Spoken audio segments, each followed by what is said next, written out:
السلام علیکم دوستوں، ایسی کئی چیزیں موجود ہیں جو کہ ہم دیکھتے ہیں مگر کبھی یہ خیال نہیں آیا کہ ایسا کیوں ہے۔ آج اسی حوالے سے آپ کو دلچسپ معلومات فراہم کریں گے جو ہو سکتا ہے آپ نہیں جانتے ہیں۔ کیا آپ کو معلوم ہے وکیل اور جج کالا کوٹ کیوں پہنتے ہیں؟ اگر نہیں جانتے ہو تو ہو سکتا ہے یہ معلومات آپ کے لیے فائدہ مند ہو جائے۔ کالا کوٹ آپ نے اکثر بیشتر یا تو ٹی وی میں دیکھا ہوگا یا پھر یہ کوٹ عدالت کاروائی میں جج اور وکیل پہنے ہوئے نظر آتے ہیں۔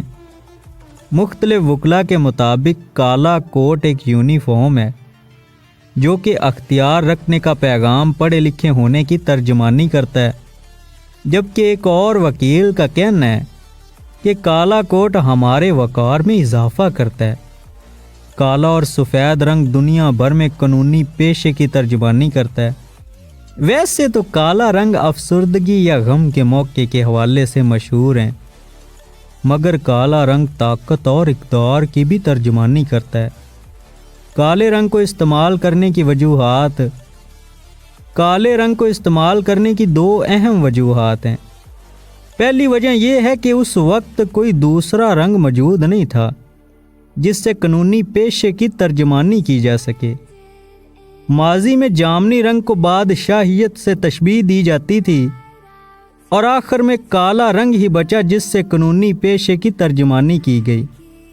دوسری بڑی وجہ یہ بھی تھی کہ کالا رنگ اس بات کی بھی ترجمانی کرتا ہے کہ آپ اپنے پیشے سے مخلص ہیں۔ یہی وجہ ہے کہ چرچ کا پادری بھی کالا رنگ زیب تن کرتا ہے، اور اس کالے رنگ کو زیب تن کرنے کا مقصد یہ ہے کہ میں اپنے آپ کو خدا کے لیے وقف کر دیتا ہوں۔ اس طرح کالے کوٹ کا مطلب یہ بھی ہے کہ میں اپنے پیشے سے مخلص ہوں۔